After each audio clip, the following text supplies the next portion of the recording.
What is a gospel, and how should we read it? Popular opinion may think that the Gospels are biographies of Jesus, but they're not biographies, at least not in anything like the modern sense. We don't get much of a personal portrait of Jesus from the Gospels. We don't know anything about how he developed, how he went from being an obnoxious teenager to being an apocalyptic prophet.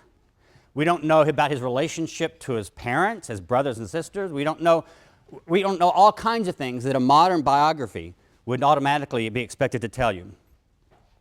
So the Gospels aren't biographies. Somebody has once said, a scholar once called Mark, a passion narrative with an extended introduction. Well, what's a passion narrative? Passion comes from the Latin, passio, which doesn't mean just desire. It could mean that in the ancient world, but it also means suffering. Suffering is what passio means. And so it's the suffering of Jesus that happens at his arrest, his trial, his crucifixion, and then the resurrection. All of that's part of what scholars call the passion narrative. And if you notice, that occupies a huge part of the Gospel of Mark. The Gospel of Mark is our shortest gospel that's in the canon.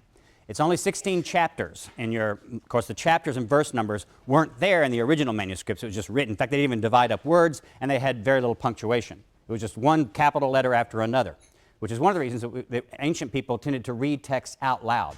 They didn't read silently to themselves. And one of the reasons is because it was easier to read a text that had no word divisions, it was all capital letters, no punctuation, and wasn't divided up into sentences. It was much easier to read that if you read it out loud to yourself. So that's the way ancient people read. But so we don't have chapter numbers and verse divisions. Those are all later creations that came about in the Middle Ages in Christianity. But by modern reckoning, therefore, there are 16 chapters in Mark. That's the shortest gospel, and of that, 1/3 of Mark is just the last week of Jesus' life, the passion narrative part of it. So the scholar said Mark is really a passion narrative with an extended introduction. Notice what you get if you have an outline of Mark. Chapter 1, verse 1 is the title, the Evangelion, or the Gospel of according to Jesus Christ.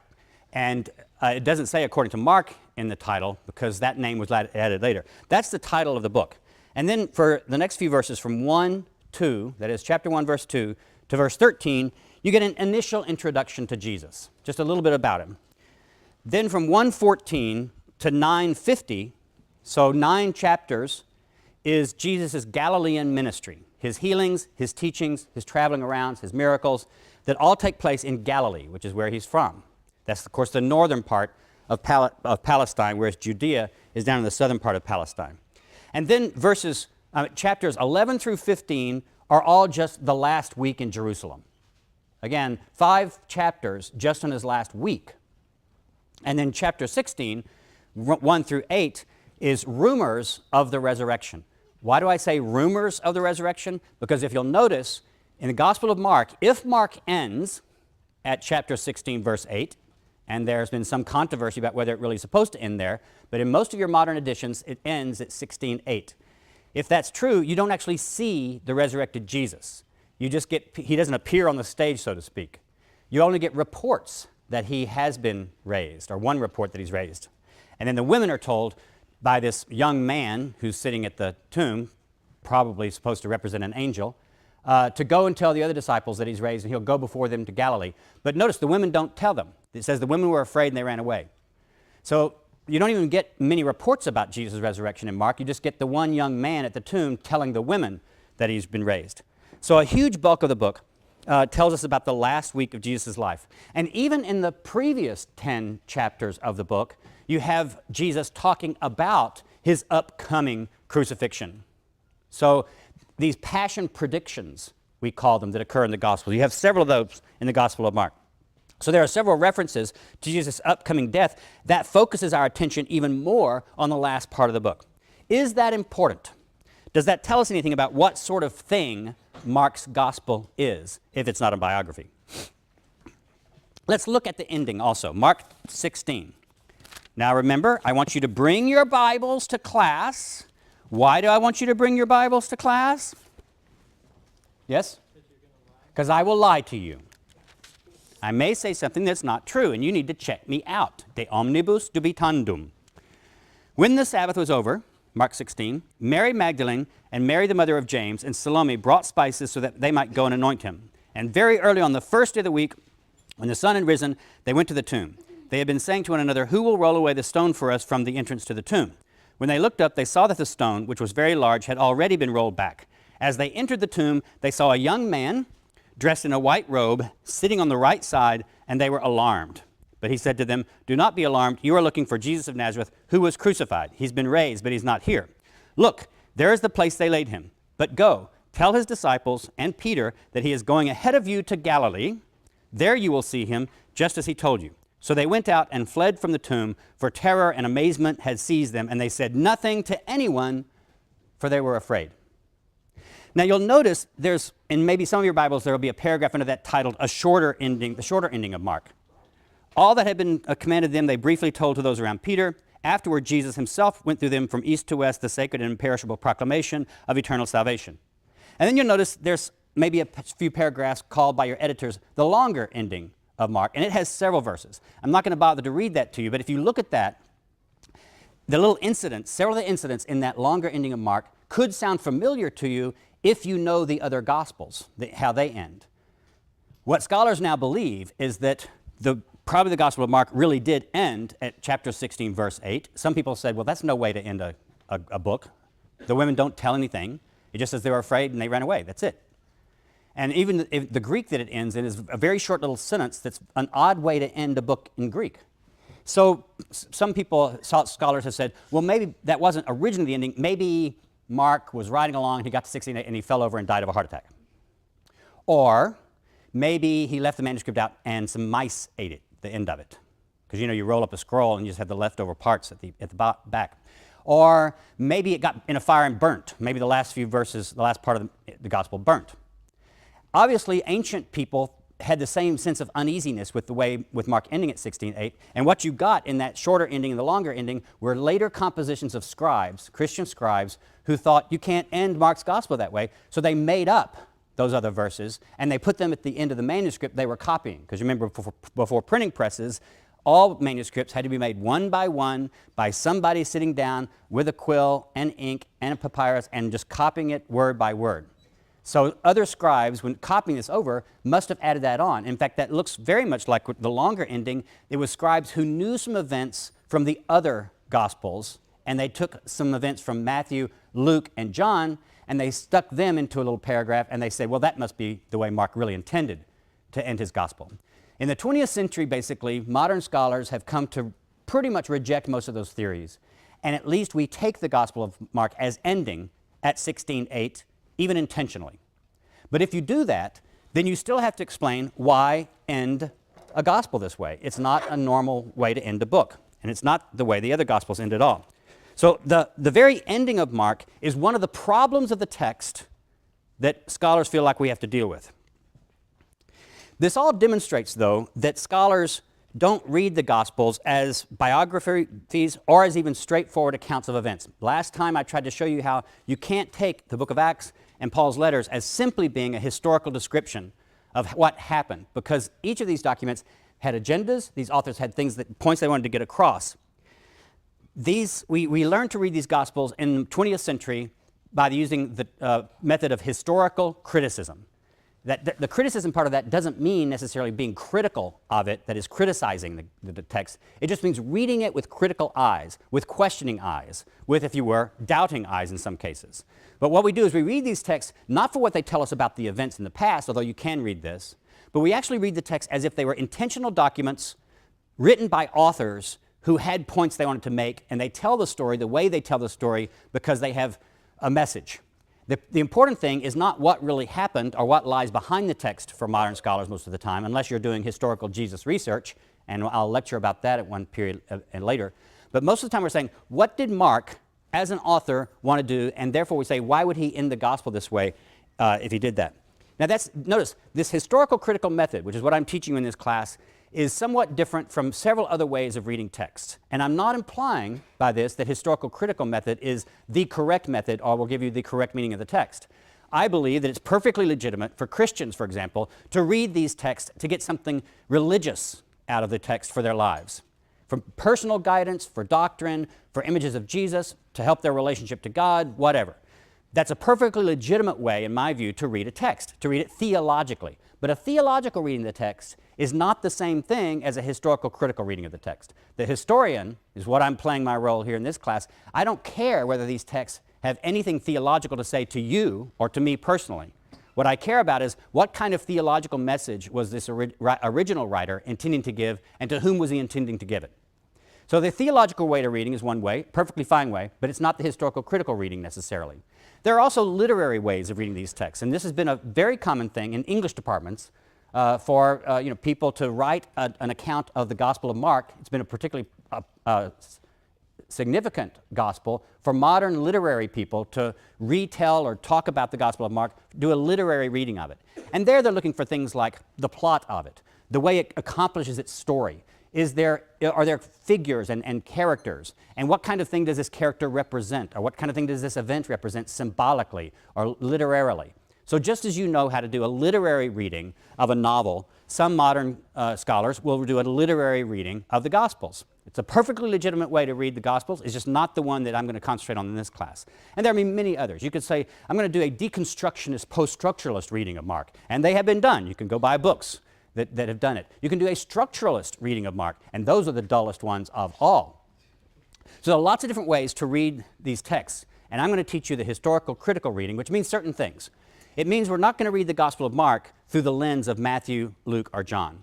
We're going to take Mark's own gospel as standing on its own. So we're not going to rush off to another gospel or to Acts or the letters of Paul to provide an interpretive clue for how to read Mark. We're going to read Mark as Mark by itself. And that's one of the fundamental rules of historical criticism is don't harmonize different texts in the Bible. Take them each individually. Another one is you have to avoid anachronism.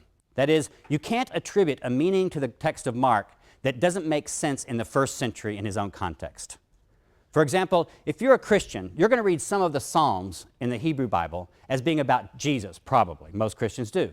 So when the psalmist says, "The Lord said to my Lord, sit at my right hand and I'll make your enemies your footstool," Christians have traditionally said the first Lord there is God and the second Lord is Jesus.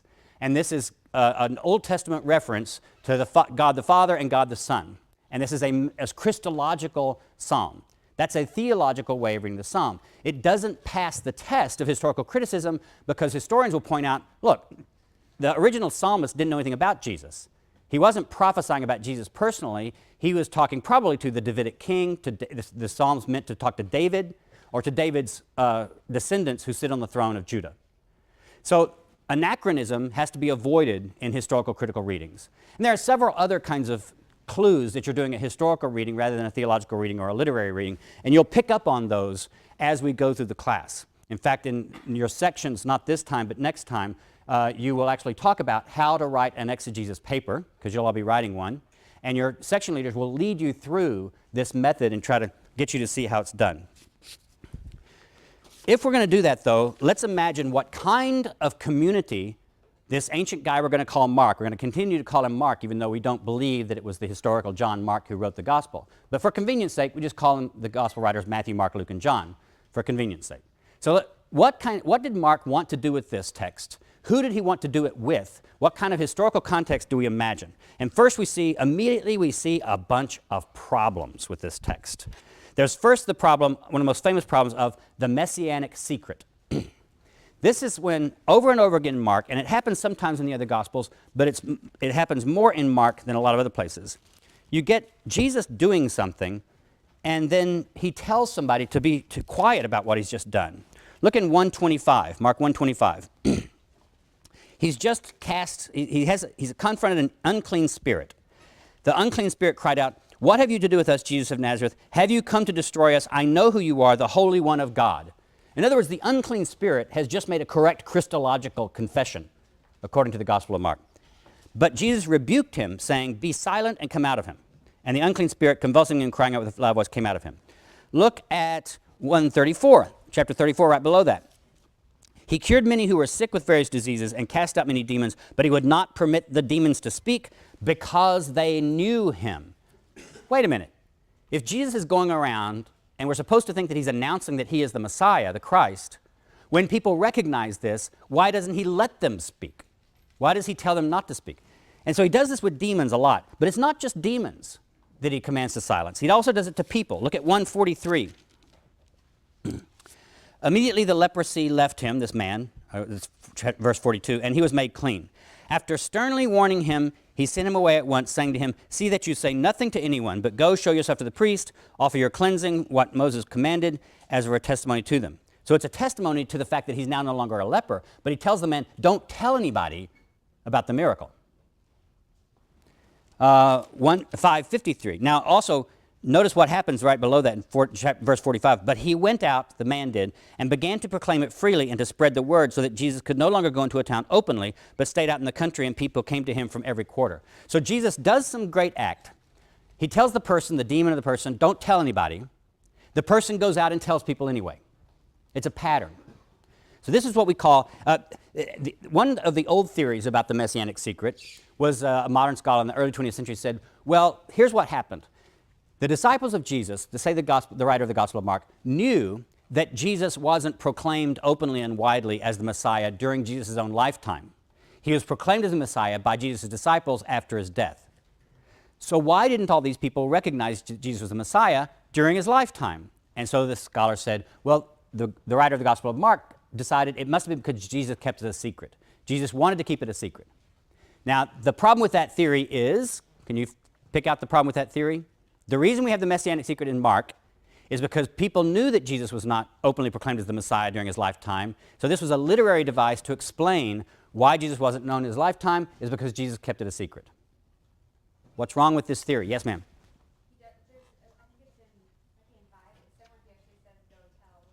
There's one place where he does say, go tell the binding of the strong man. Other problems with the theory. The people tell anyway. So it doesn't explain that Jesus wasn't proclaimed as Messiah because all the people he tells to be quiet go and proclaim him anyway. And it just says his fame spread. So there have been a lot of other theories about this whole Messianic secret. What does it mean? Why does he tell people to be quiet? What is it that he wants them to keep quiet? And why do they go tell about him anyway? What does that mean for the story? That's the first problem. The second problem, the problem of misunderstanding. Look at Mark 2:16. When the scribes of the Pharisees saw that he was eating with sinners and tax collectors, they said to his disciples, why does he eat with tax collectors and sinners? When Jesus heard this, he said to them, those who are well, is that what I want to read? Well, okay, look at 15:34. I think I can make this point better with a couple of other texts. This point is that, the point I'm making is that people tend to misunderstand Jesus, his sayings, and often events. At 3 o'clock, Jesus cried out with a loud voice, this is when he's crucified, Eloi, Eloi, lema sabachthani, which means, it's Aramaic, it means, my God, why have you forsaken me? When some of the bystanders heard it, they said, listen, he's calling for Elijah. Well, he's not calling for Elijah, it's just that the word, the Aramaic word Eloi, Eloi, sounds like the name Elijah. So people standing around misunderstand things that are happening. But it's not just people standing around. The disciples, in Mark, the disciples themselves, the people who are closest to Jesus, are the ones who get it wrong the most. I hope you noticed this when you were reading this text before class, is that repeatedly Jesus has to explain things to Peter and James and John, his closest disciples. 4:41. He said to them, why are you afraid? Have you still no faith? In other words, they've already seen him do all kinds of miracles by this point in Mark. And they were filled with great awe and said to one another, who then is this, that even the wind and the sea obey him? Well, we're the readers. We're going, you learned that in the first verse. Son of God? All the way through here, Jesus has been telling people what he is, or at least demons have and other people, and people have been confessing. And yet the disciples don't understand. 6:52. Now notice, my point about this is not to say that historically Jesus' disciples actually didn't understand. We're not looking for what happened.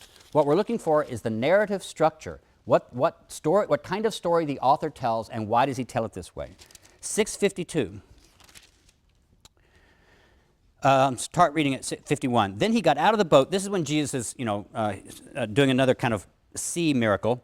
He got out into the boat with them, and the wind ceased, and they were utterly astounded, for they did not understand about the loaves, but their hearts were hardened. In other words, Jesus had multiplied loaves and fishes in a previous scene. They should have picked up on that he's somehow special. somehow they didn't understand what's special about Jesus. It goes all the way, 7:18, 8:17 through 21, over and over again. Just when you're studying Mark, go through and mark the different times when somebody gets it wrong, even when they should not have gotten it wrong. There are people who recognize him. The first person who recognizes Jesus in the Gospel of Mark is you, because the very first verse announces the beginning of the good news, euangelion in Greek, meaning just good announcement, good news, of Jesus Christ, the Son of God. Now, some manuscripts don't have that verse quite like that, but if that's the original wording of that verse, you have been told from the very first verse that Jesus is the Son of God. It's not a mystery to you, the reader. That's part of the fun of the gospel. This, Mark and John both play with this. They let you, the reader, in on certain kinds of jokes and puzzles that the people in the story don't get. So that's one of the things that Mark is doing, is letting you in on some things. But still, it's very difficult for us to figure out this whole messianic secret thing and this lack of understanding, even though we've been known the secret. And the last person to know who Jesus is and to recognize him and not to misunderstand is the centurion at the cross. In 1539, the Roman centurion, when Jesus dies, says this, and now I'll do it the way the greatest story ever told, the movie. This scene is played by John Wayne. He's the Roman centurion. And you don't really see John Wayne clearly. You just see his shadow with the sun coming in, and Jesus has just died on the cross, and then you hear this over voice, surely this was the Son of God. My John Wayne imitation for you. So the centurion, though, recognizes that Jesus is the Son of God, at least if that's the way we read that. The other people who recognize Jesus and understand are demons. At least they recognize him. Now let's look at the turning point in the gospel. And what I'm going to do is show you how I, as a brilliant modern scholar, has posed these problems, the messianic secret problem, the problem of misunderstanding, and all this sort of thing, and the problem of the ending, which I'll get to in a minute. And I'm going to make it all make sense for you. There are other scholars who might not think I'm so brilliant and might have other explanations, but this one's mine and I'm sticking to it. 827. Follow along with me. In your hymnals, 827. Jesus went on with his disciples to the villages of Caesarea Philippi, and on the way he asks his disciples, who do people say that I am? Okay, nice little introduction. You're smart readers. As soon as you get to this part, you go, okay, we're getting to a climax of this book. Because all the way through the book up to this point, we've had this issue of who is he? Who do people say he is? How do they understand him? So your antenna should be picking up that this story is going to be an important story for you. And they answered him, John the Baptist, and others Elijah, and still others one of the prophets. He asked them, but who do you say that I am? Peter answered him, you are the Messiah. And he sternly ordered them not to tell anyone about him. There it is again. Peter confesses correctly, you are the Messiah. And Jesus says, okay, don't tell anybody. Jesus is not a very good evangelist, apparently. He's not Joel Ornstein or whoever that guy is in Houston. He's not the kind who's proclaiming it all out, at least according to the Gospel of Mark. Then he began to teach them. Now, wait a minute. That might be important. He just did this command to silence. What does the next verse say? Then he began to teach them that the Son of Man must undergo great suffering. Then he began to teach them. Then he began to teach them. Not before, then he began to teach them that the Son of Man must undergo great suffering, be rejected by the elders, the chief priests, the scribes, and be killed, and after 3 days rise again. He said all this quite openly. Mark is a clever writer. He puts little short sentences like this in his gospel at interesting places, and you, the reader, are supposed to go, okay, he's talking right to me. He said this openly. It's not closed anymore. This part's open. This part's not closed. But it's not going to be the end of the problem. And Peter took him aside and began to rebuke him. But turning and looking at his disciples, he rebuked Peter. Peter's, of course, saying something like, no, Jesus, you didn't get it. We just said you're the Messiah. The Messiah doesn't suffer and die on a cross. The Messiah comes with angels and rules the world. The Messiah overthrows the Romans. The Messiah sets up the new reconstituted Israel. And all the nations will flock to Jerusalem now. You're the Messiah. That's what you do. No, you don't suffer and die. That's not what Messiahs do. And this is actually, there's no Jewish expectation in the ancient world that the Messiah would suffer and die. We modern Christians think, well, of course, it's all the way through the Old Testament. But those prophecies and things, those statements and poems in the Old Testament, they weren't taken to be about the Messiah. They were taken to be about other prophets or holy men of God who might have to suffer, who might be persecuted. But the Messiah passages don't have suffering and death in them. They just refer to this coming king, the descendant of David. So no Jews in the first century this time expected that the Messiah would be crucified. It just was absolutely against common sense. Messiahs don't suffer. Messiahs aren't crucified. Messiahs aren't beaten. So Peter actually is quite understandably thinks that Jesus has got it wrong. So Peter says, you're the Messiah. You're not going to be killed and suffer. And that's when Jesus turns around and rebukes Peter, looking at his disciples. Is that an interesting clue? That Jesus is looking at his disciples and he rebukes Peter? Get behind me, Satan. For you are setting your mind not on divine things, but on human things. So that's a very interesting story in itself. What is Jesus rebuking Peter for and calling him Satan? He called the crowd with his disciples and said to them, if you want to become my followers, if any want to become my followers, let them deny themselves and take up their cross and follow me. For those who want to save their life will lose it for the sake of the gospel. Will lose their life for my sake, and for the sake of the gospel will save it. But what will it profit them to gain the whole world and forfeit their life? Indeed, what can they give in return for their life?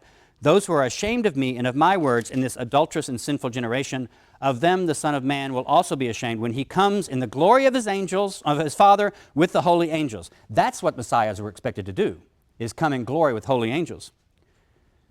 And he said to them, truly I tell you, there are some standing here who will not taste death until they see that kingdom of God has come with power. What's going on here? You have the correct identification of Jesus, even according to Mark, as the Messiah. You have the charge to secrecy in 8:30. You have the passion prediction. One of the passion predictions, the first of several that we'll see in Mark, Jesus saying, this is going to happen. And then you have this word, and he said this plainly and clearly to them, a nice little clue. Then you have Peter's misunderstanding. But what does Peter misunderstand? That's what we'll ask. What was Peter expecting different? Well, he was expecting the Messiah to come with angels and triumphant. Then you have an emphasis on suffering, that everybody has to suffer, not just the Son of Man, but everybody has to suffer. And you have a prediction of future eschatological glory.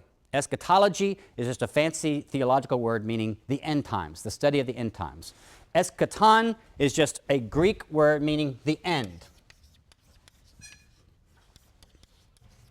You'll see this if you read much about the Bible or ancient religion. The eschaton will come up in apocalyptic context, and eschatology means any study or doctrine about the end of the world as we know it. In fact, I used to direct a little singing group in the divinity school when I was a grad student here, and we called ourselves the Eschatones. A joke that only divinity students would get.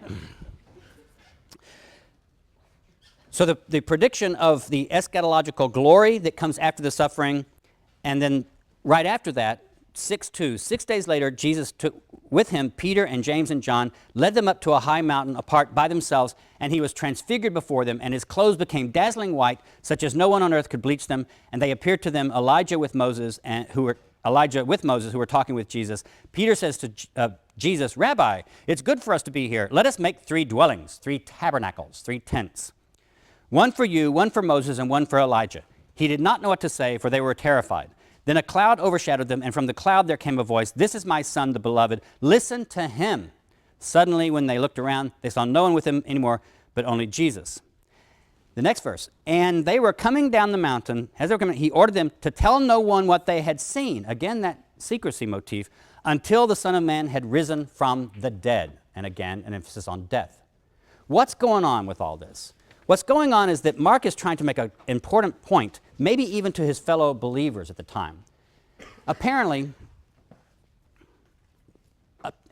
what Peter doesn't understand about Jesus is that Jesus has to suffer and has to die. And if that causes a redefinition of Peter's notion of what a Messiah is, so be it. Peter needs to work with a redefined notion of the Christ, the Messiah, if he doesn't include the necessity of suffering in that notion. Let's imagine the context for this kind of message.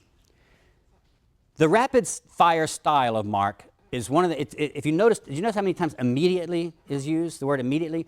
The writer of the Gospel of Mark needed a good Yale College editor or a writing tutor because it's kind of a rapid fire. It's not written in very good Greek style either. It's rapid fire. He says, immediately this happened, then immediately this happened, then immediately this happened. You get the idea reading the Gospel of Mark that the narrative is pulling you along, is shoving you along, is rushing you along. That's actually part of, I think, this apocalyptic style of Mark, because the Gospel of Mark is also apocalyptic in its message. It talks about angels coming at the end. It talks about a big war that's going to happen. So you have demons and the battle of Jesus with the strong man, another apocalyptic story. You have the emphasis on suffering and persecution, and that's a common theme of Jewish apocalyptic. Not that the Messiah would suffer, but that the Jews themselves might have to suffer before the fabulous kingdom of the end time. Remember, you saw it in Daniel, when we read Daniel 2 classes ago. Daniel predicts suffering for the righteous, and only after the suffering would you have the goodies, heaven, the kingdom of God. Now we'll look at Mark 13, and we're going to analyze it pretty carefully, because, again, some of these things will come into play. The basic message I'm saying is that people misunderstand about Jesus is they misunderstand the necessity of suffering that must be there before you, it must precede glory. Yes, God promises them glory. They're going to be glorified in the end. They're going to win in the end. But they have to go through a period of suffering. Jesus is the first one who does this. He accepts suffering and death before he himself is glorified, but the glory will come. It has to be preceded by suffering. But Jesus also in Mark tells the disciples over and over again, you also will have to suffer first, but if you endure, you will experience glory also. Look at Mark 13. As he came out of the temple, one of his disciples said to him, look, teacher, what large stones and what large buildings. And Jesus asked him, do you see these great buildings? Not one stone will be left here upon another. All will be thrown down. So he's predicting the destruction of the temple in Jerusalem. When he was sitting on the Mount of Olives opposite the temple, Peter, James, John, and Andrew asked him privately, tell us, when will this be, and what will be the sign that all these things are to be accomplished? Then Jesus began to say to them, beware that no one leads you astray. Many will come in my name and say, I am he, and they will lead many astray. So, false prophets. Jesus predicts there'll be false prophets, maybe even false messiahs, although he doesn't use that term here in Mark. It will occur in other places. When you hear of wars and rumors of wars, do not be alarmed. This must take place, but the end is still to come. So just when when times are bad and there are wars, that's not necessarily the end yet. You've got to have fear of those. For nation will rise against nation, kingdom against kingdom. There will be earthquakes in various places, famines, but it is the beginning of the birth pangs. As for yourself, beware, for they will hand you over to councils. You will be beaten in synagogues. Again, this theme of suffering. So you have all these terrible cosmic events, terrible wars and disasters, earthquakes and all that sort of thing. But also, he says, you're going to have to suffer. They're going to hand you over for persecution. In 13:10, and the good news must first be proclaimed to all nations. So Jesus is predicting that before the end comes, his message, the gospel message, will be proclaimed all around. And even though you have worse things happening, 13:12, brother will betray brother to death, a father his child, and children will rise against parents and have them put to death. And you will be hated by all because of my name, but the one who endures to the end will be saved. In other words, familial divisions even. The households will be torn apart by the suffering, by the conflict. And then 13:14, but when you see the desolating sacrilege set up where it ought not to be, now here's one of those little phrases, let the reader understand. The author is giving you a very, very clear clue that this is when you really better be paying attention. Let the reader understand. When you see the desolating sacrilege set up where it ought not to be. Have we heard that before? The abomination of desolation is the King James English translation of it. The desolating sacrilege is often what's translated in more modern Bibles. It all refers to the same language. Where have we heard about the abomination of desolation being set up where it ought not to be set up before? Daniel. The words come right out of Daniel. They occur of course, Daniel was written in a combination of Hebrew and Aramaic, and this is in Greek, but this is the Greek translation. You have it in Daniel 9:27, Daniel 11:31, and Daniel 12:11. So this Jesus has read his Daniel. And then you have warnings and woes, verses 15 through 13. So you have all this stuff. But now, what happens after that? The one who on the housetop must not go down into the house to take anything away.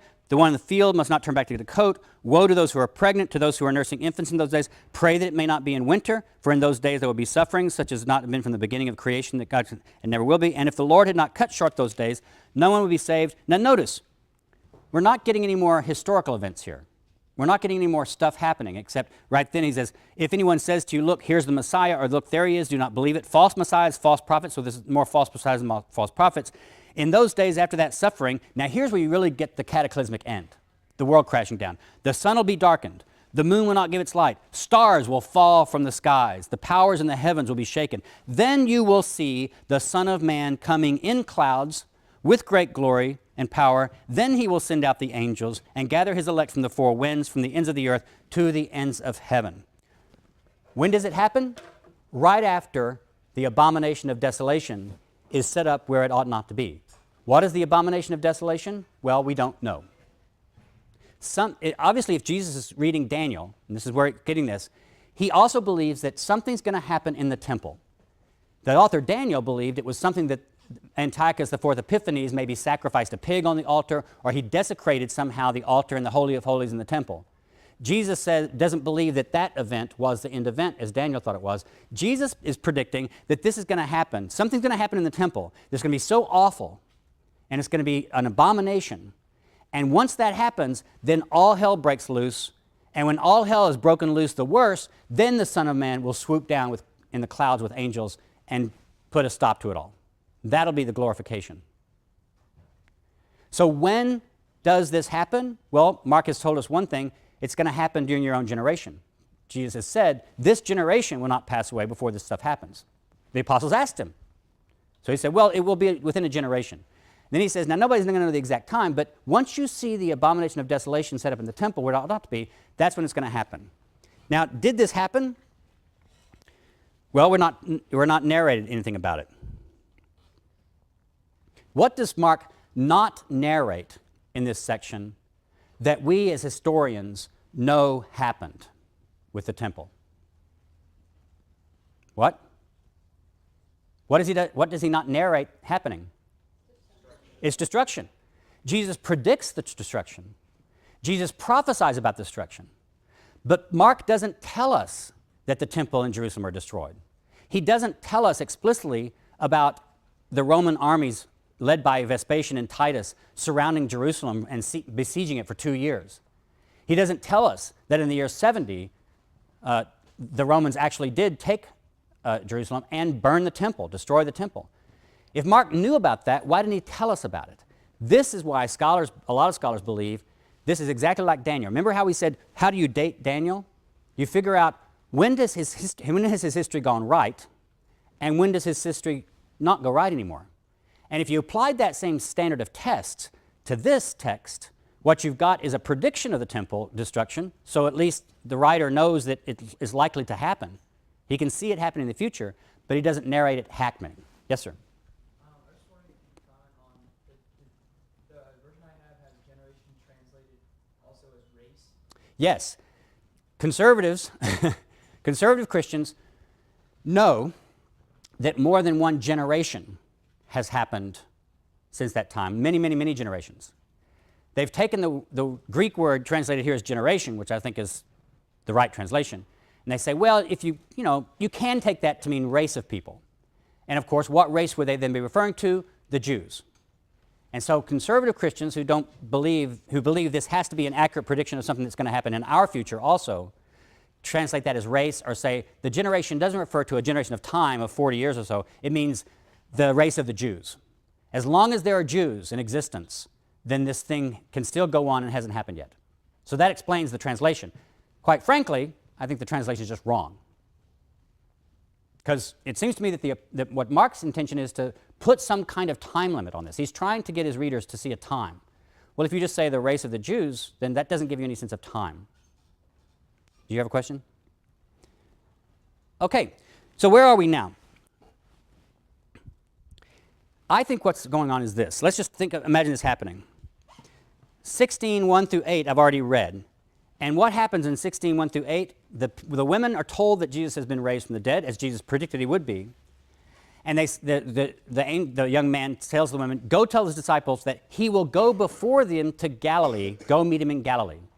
And in fact, earlier in Mark, in one of these sort of passion predictions, Jesus had told the disciples, once I'm dead, and I will go before you to Galilee, implying that they're supposed to follow him to Galilee. But then 16:8 ends. One possible reconstruction for all this, and this is just an interpretation put out by some scholars, accepted by some, rejected by a whole lot of others. What if Mark himself is writing right before the year 70? He knows, maybe he's even writing in Galilee himself, or in some place close to Galilee. And he knows the Roman army went through Galilee first in the years 66 and 68 and destroyed lots of stuff, and they won their battles against the Jews in Galilee first. And they run through Galilee on their way to Jerusalem. They get to Jerusalem around 68, and for 2 years they're besieging the city of Jerusalem. What if Mark is written right at that time, before Jerusalem had actually been taken, before the temple had actually been destroyed, because he has Jesus predict, like Daniel predicted, some abomination of desolation happening in the temple, but we don't know of anything like that really that happened as a historical event right then. The temple was simply destroyed by the Romans. They didn't, as far as we might think, well, maybe he thinks that they're going to set up a Roman standard there or do something, but we're not narrated what actually happened. In this scenario, Mark writes his gospel with this message. Things are going to get a lot worse before they get better. And just like they got a lot worse for Jesus before they got better, they're going to get a lot worse for us before they get better. And you need to be prepared, because if you think that the Romans are going to win and we're all going to be carried off into slavery, you don't have the right faith. Jesus told us this. Jesus told us it wouldn't be all pie in the sky by and by. It wouldn't be all good stuff. We're going to have to suffer just like he suffered. And he writes this gospel message that over and over again has Jesus saying, suffering must precede glory. Suffering must precede glory. He even has Jesus predict around the time when all this will happen. When you see Jerusalem, says, if Jerusalem is surrounded by Roman armies who are pagans, you can pretty well guess that something's going to happen. So I believe that the Gospel of Mark may have been written right before 70 or right around 70, but the destruction of the temple has not sunk into consciousness yet or is not known to happen. And maybe even Mark himself and his disciples are themselves in Galilee. Maybe this is why he says we're supposed to be in Galilee waiting for Jesus, and then he will appear to us. When all is worse, when it just seems like everything couldn't get worse, I tell you, he's going to come in on the clouds, and he'll destroy the Romans, and he'll set up the kingdom of God. If he's doing this, it makes a lot of sense for the document also ending where it ends. It says, tell them to go to Galilee and wait. And Jesus goes to Galilee to meet them. In a sense, Mark's telling his readers, all we have to do is stay here, and he'll come for us. That's one historical reading of the Gospel of Mark that places it in one not provable time. Some scholars believe Mark was written in Rome. Some people believe it was written after 70. I would say if Mark was written after 70, very long after 70, I would clearly expect him to narrate the destruction of Jerusalem and the destruction of the temple as Luke does. When you read Luke, who used Mark as one of his sources, you'll notice that the writer of the Gospel of Luke uses this passage out of Mark and he edits it to add in the destruction of the temple before Jesus comes back. The reason? Because the writer of Luke knew that the temple had been destroyed. Why doesn't Mark tell about it? Because he doesn't know yet that it's been destroyed.